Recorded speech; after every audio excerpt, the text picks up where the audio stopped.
ঈশিতা দাস সান্যাল, উনি একজন paranormal investigator. বিষয়টা একটু বলুন আমাদের যারা আজকে দাদাগিরি দেখছে। যদি এক কথায় বলতে হয় তাহলে বলবো যে আমরা ভূত খুঁজি। ভূত ভূত আছে কি নেই বলুন আগে। ভূত আছে কি আমি নেই দাদাগিরিতে বলে বলে টায়ার্ড হয়ে গেছি যে ভূত আছে।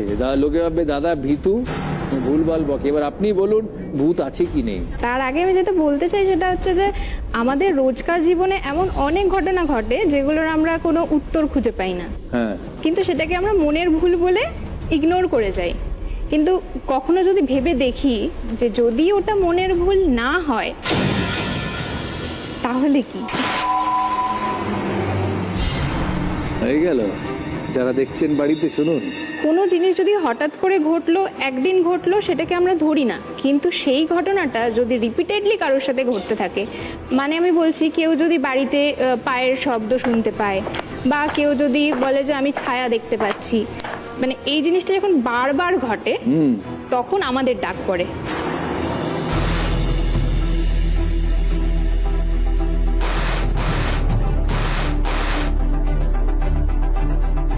আমাদের টিম আছে ডিটেকটিভস অফ সুপারন্যাচারাল, 5 জন মেম্বার আছি আমরা। সবাই মিলে আমাদের গ্যাজেটস আছে, সমস্ত রকম গ্যাজেটস নিয়ে পৌঁছে যাই যেখানে ওনারা ডাকেন সেখানে। আমাদের টিমে হচ্ছে ফাউন্ডার হচ্ছে দেবরাজ সান্যাল, বসে আছে পিছনে। আর এবার তোমার নেক্সট প্রশ্ন হচ্ছে ভূত আছে কি নেই। সায়েন্স বলে যে এনার্জি ক্রিয়েট করা যায় না, ডিস্ট্রয়ও হয় না, এনার্জিটা খালি রূপটা চেঞ্জ করে। তো এই প্রসঙ্গে বলি, দাদাগিরির মঞ্চে জি বাংলার এরকম একটা প্ল্যাটফর্মে দাঁড়িয়ে আমার ভীষণ এক্সাইটমেন্ট হচ্ছে। তো মানে আমার এনার্জি লেভেল ভীষণ হাই, ব্রেন প্রচণ্ডভাবে অ্যাক্টিভ যে আমি দাদাকে সামনে থেকে দেখছি, ও মাই গড। তো এই মুহূর্তে যদি আমি মারা যাই তাহলে আমার যে এত এনার্জি, এত যে আমার ব্রেনটা এখন যে এত অ্যাক্টিভ, এই এনার্জিটা কোথায় গেল? সেটা কি ডিফিউজ হয়ে গেল? আমরা 90-এরও বেশি কেস ইনভেস্টিগেশন করেছি, অনেকগুলোতেই আমরা অনেক কিছু পেয়েছি। তার মধ্যে থেকে মোটামুটি আমি তোমাকে শোনাতে চাই।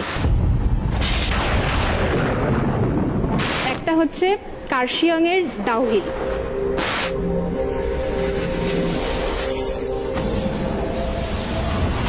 নর্থ বেঙ্গল। এই প্লেসটা যে হন্টেড সেটা গুগলে সার্চ করলে যে কেউ পেয়ে যাবে। অবভিয়াসলি আমাদের একটা টান, যাব কি আছে সত্যি দেখবো, ফিল করব। তো আমরা একটা প্রোডাকশন হাউসের টিমের সাথে কথা বলেছিলাম, তো তারা রাজি হয়েছিল যে আমাদের সাথে যেতে, একটা ডকুমেন্টারি মতন শ্যুট করতে। তাদেরও খুব ইন্টারেস্ট ছিল, আর আমরা শ্যুট করতে চাইছিলাম যাতে আমরা জনগণকে জানাতে পারি। তো পুরো প্রোডাকশন টিম নিয়ে আমরা গেছিলাম ডাউহিলের কার্শিয়াংয়ে।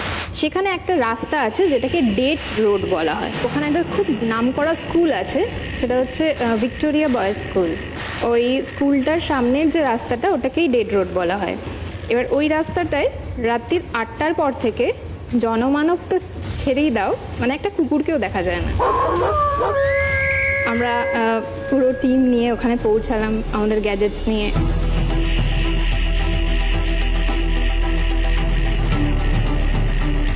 প্রথম দিন গেলাম, ইনভেস্টিগেশন করলাম। আমরা মানে চেষ্টা করি জিনিসটা করার মানে একটু রাতের দিকে, তার কারণ এটার মানে এটা নয় যে ভূত খালি রাতেই আসে, দিনে আসে না। কিন্তু আমরা চেষ্টা করি কেন কি খুব সাইলেন্স থাকে জায়গাটা, আর আমাদের গ্যাজেটসের রিডিং ধরতে খুব সুবিধা হয়, যার জন্য আমরা রাত্রির 8টার পরে শুনেছি তখন আমরা রাত্রির 8টার পরেই ওখানে গিয়ে নিজেদের কাজটা শুরু করি। প্রথম দিন গিয়ে ইনভেস্টিগেট করেছি, হালকা কিছু এসছে বা সেটাকে আমরা নমিনাল ধরতে পারি বা সেটাকে রেজাল্ট বলতে পারি না। আবার দ্বিতীয় দিন ট্রাই করেছি। দ্বিতীয় দিন এমন একটা ঘটনা ঘটছে, আমরা যখনই গাড়ির থেকে নামছি, মানে ইনভেস্টিগেশন করতে যাব বলে যখনই গাড়ির থেকে নামছি বৃষ্টি এসে যাচ্ছে। এই গাড়ির থেকে নামলাম, বৃষ্টি শুরু হয়ে গেল, আবার গাড়িতে উঠে বসলাম, বৃষ্টি থেমে গেল। একবার না, প্রায় 3-4 বার এরকম ঘটনা ঘটেছে অ্যাকচুয়ালি।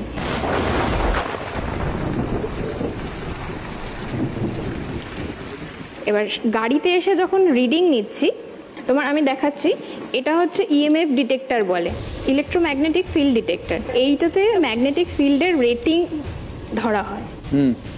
দেখাচ্ছি, এটা হচ্ছে নর্মাল 0.3, এবার এই রেটিংটা যখন খুব হাই রেটে ফ্লাকচুয়েট করতে শুরু করবে তখন দ্যাট মিন্স কিছু আছে, স্পিরিট।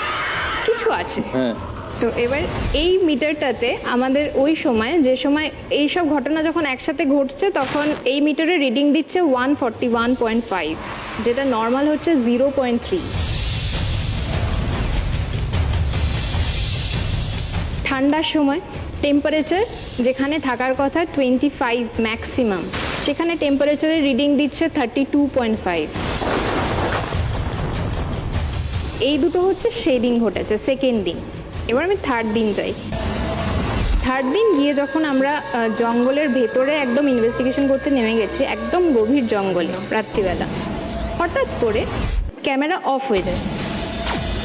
তো যে ক্যামেরা পার্সন ছিল ও বলছে, না আমার তো ব্যাটারি সব ফুল আছে, আমি তো ব্যাটারি মানে এক্সট্রা ব্যাটারি লাগালাম এক্ষুনি যাতে চার্জ একদম না শেষ হয়। তো এরকম করে হঠাৎ করে ক্যামেরাটা অফ হয়ে যেত, ওপরে যে লাইট সোর্সটা ছিল ওটাও অফ হয়ে গেছে সাথে সাথে।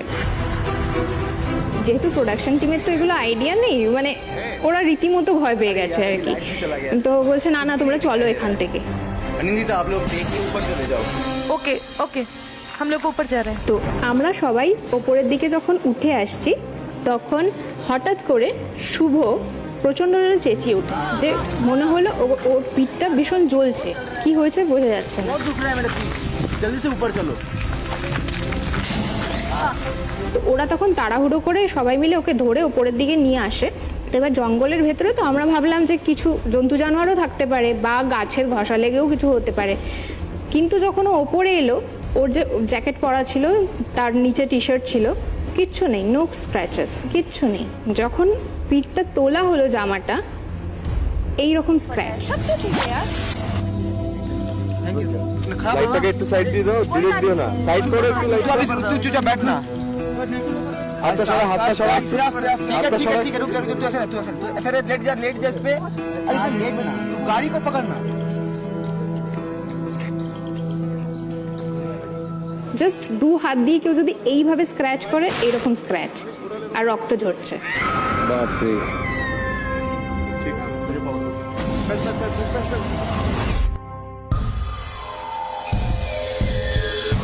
এটাকে স্পিরিট বলবে কি আত্মা বলবে কি ভূত বলবে, তোমরা এটা ডিফিউজ করতে পারো না, ইউ জাস্ট ইউ ক্যান না। Only investigate. একদম। আমি আরেকটা কথা বলতে চাই, এটা তখনই হয়, মানে আমি যেটা প্রথমেই বললাম যে আজকে আমার মধ্যে এত এক্সাইটমেন্ট, এই মুহূর্তে যদি আমি মারা যাই, তখন আমার এনার্জিগুলো খুব ফাস্ট ম্যাগনেটিক ফিল্ডে এক্সিস্ট করতে থাকে। সেরকম মানে কেউ যদি অ্যাক্সিডেন্টে মারা যায়, সে তো জানে না যে আমি আজকে মারা যাব, জাস্ট অ্যাক্সিডেন্ট হলো মারা গেল, বা কেউ যদি সুইসাইড করলো। তো এইরকম কেসেসের ক্ষেত্রে এইটা বেশি এক্সিস্ট করে, কারণ যে অসুখে মারা যাচ্ছে তার এনার্জি লেভেল এমনি ডাউন, সে আস্তে আস্তে আস্তে আস্তে গিয়ে সে মারা যাচ্ছে। তো সেই জন্য সেই আত্মাগুলো এক্সিস্ট করার সংখ্যাটা কম। লোকালয়ের মধ্যে হতে পারে, তোমার জঙ্গল পাশেও হতে পারে। এরকমও হতে পারে যে তোমার পাশেই দাঁড়িয়ে আছে, কিন্তু তুমি ফিল করতে পারছো না। কেন? কেন কি সে চাইছে না। সে যদি চায় তোমাকে ফিল করাতে, তাহলে তুমি ফিল করতে পারবে। তুমি গ্যাজেটগুলো দেখাও তোমার। এটা হচ্ছে ইলেকট্রোম্যাগনেটিক ফিল্ড ডিটেক্টর, যেটা নর্মাল রেটিং দেয় হচ্ছে 0.3 টু 0.6 নর্মাল। এইটা যদি এখন আমি স্পিরিট কল করি আর এটা অদ্ভুত রেটে ফ্লাকচুয়েট হতে থাকে, তার মানে সামথিং ইজ দেয়ার। এখানে নিত্য, এখানে কোনো অসুবিধা নেই।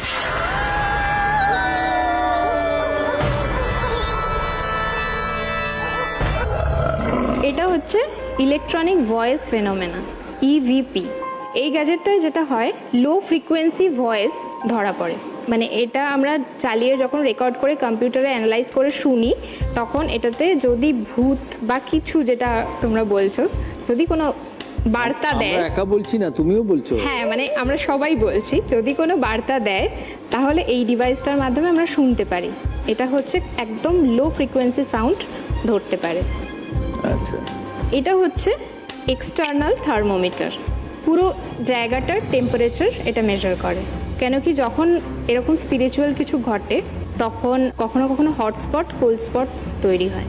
মানে তোমার এখানে ভীষণ ঠান্ডা লাগছে, তোমার ওখানে গরম লাগছে, সেইটা ডিটেক্ট করার জন্য এইটা ব্যবহৃত হয়। এটা হচ্ছে প্যারাবোলিক থার্মোমিটার। এইটা যেরকম পুরো ঘরটার টেম্পারেচার মেজার করে, এটা হচ্ছে পার্টিকুলার কোনো জায়গার টেম্পারেচার মেজার করে, মানে ওই ওয়ালটার টেম্পারেচার কত এটা মেজার করবে, তারপরে ওই ওয়ালটার টেম্পারেচার কত এটা মেজার করবে। এটা হচ্ছে লেজার গ্রিড, মানে এখন তো এত আলো জ্বলছে আমি দেখাতে পাচ্ছি না। এটার জাস্ট জ্বালিয়ে একটা পয়েন্ট করে মানে কোথাও সেট করে দেওয়ালের দিকে রেখে স্পিরিট কল করতে হয়।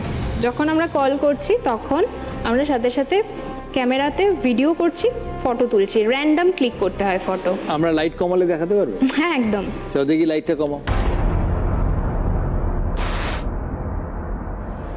এই পয়েন্টটা ক্রিয়েট হলো। হ্যাঁ, এবার আমরা স্পিরিট কল করব আর সাথে সাথে র্যান্ডামলি ক্যামেরায় ফটো ক্লিক করব আর ভিডিও তুলব। এখান দিয়ে যদি কোনো শ্যাডো পাস করে ধরা পড়বে, যেটাকে আমরা খালি চোখে দেখতে পাবো না। এটা দিয়ে শ্যাডো পাস করলে ধরা পড়বে। ইভেন যদি কোনো স্মোকও পাস করে সেটা এখান দিয়ে ধরা পড়বে। আরেকটা ডিভাইসও আছে যেটার জন্য আমাকে অন্ধকার ঘরই লাগবে। হ্যাঁ,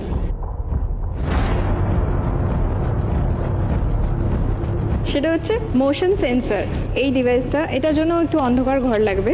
লাইটস অফ প্লিজ। এটা হচ্ছে মোশন সেন্সর। এই লাইটটা আমি জ্বালিয়ে দিলাম, এটা আস্তে আস্তে অফ হয়ে যাবে। অফ হয়ে গেল, কিছু পাস করলে জ্বলে উঠবে।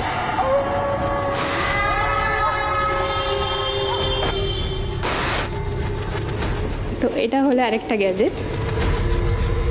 ইডিপিটা যেটা আমি বললাম, এটা হচ্ছে তোমার কম্পিউটারে অ্যাম্প্লিফাই করার পরে আমি ইনফ্রাসাউন্ডটা শুনতে পাবো। কিন্তু তাছাড়া আরেকটা গ্যাজেট আছে যেটাকে আমরা বলি ইকোবক্স। এটা আমরা স্পিরিটের সাথে কথা বলতে পারি ডিরেক্টলি। এটা হচ্ছে রেডিও ফ্রিকোয়েন্সিকে ধরে। আমরা মনে করি যে স্পিরিট রেডিও ফ্রিকোয়েন্সিকে ধরে তার পার্টিকুলার যে ওয়ার্ডটা আমরা চাই সেটাও বলতে পারে। এটা প্রত্যেক 3 সেকেন্ড অন্তর অন্তর রেডিও ফ্রিকোয়েন্সির আওয়াজ দেবে, যেটা আমি একটা ইনভেস্টিগেশনের কথা বলছি তোমার। ইছাপুরে যে কেসটা হয়েছে, এটা পুরো একটা কমপ্লেক্স ফ্ল্যাট।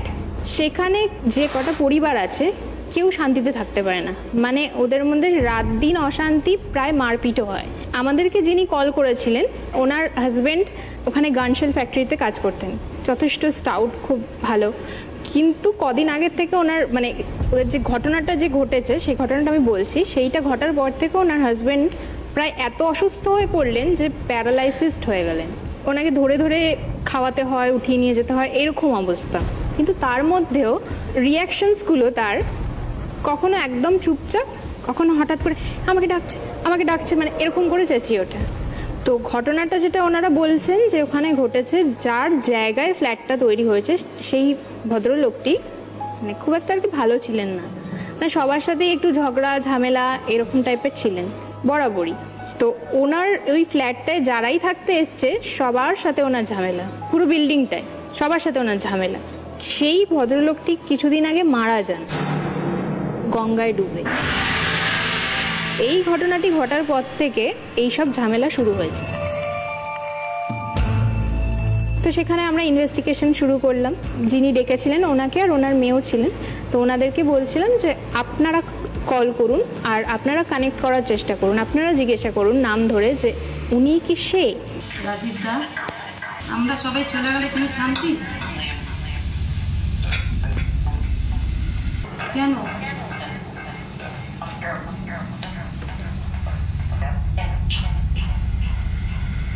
তুমি একা থাকতে চাও?